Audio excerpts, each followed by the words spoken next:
তাৎক্ষণিক তওবা করে কাজা হিসেবে নামাজ আদায় করব।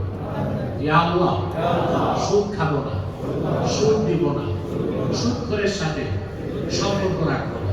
ইয়া আল্লাহ, ঘুষ খাবো না, ঘুষ দিব না, ঘুষখোরের সাথে সম্পর্ক রাখবো না।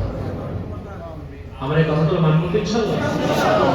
আসুন একটু সালাম করে বলা মহাব্বতে সাল্লাল্লাহু